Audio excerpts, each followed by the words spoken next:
all kinds of weird jobs.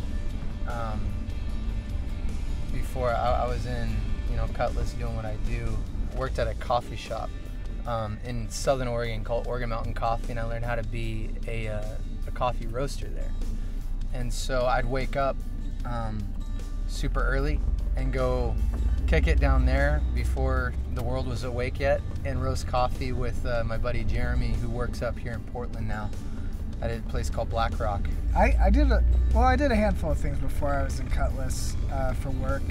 My very first job, when I was official job where I got in trouble for being late and threatened to be fired, was a dishwasher in a town in Saratoga, New York, at a place called Beverly's. It was basically like a breakfasty place for college kids, and really overpriced and awesome food.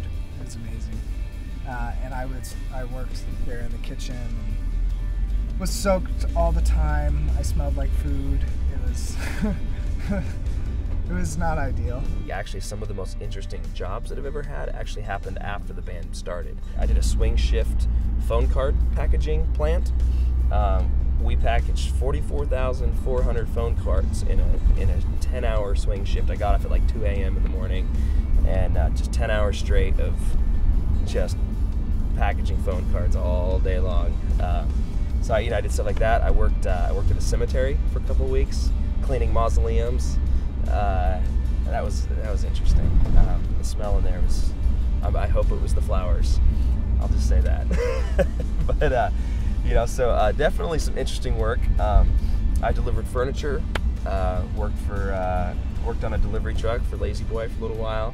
So one of the jobs that I had, I've already mentioned, but I was working at Zoomies and selling snowboards to rich Japanese people who wanted to sell them in their own shops. We started touring so much that I couldn't really report back to work at Zoomies, so I had to quit that and find a new job. So I started working for a marketing company called Vector Marketing, and I got to sell Cutco knives going door to door.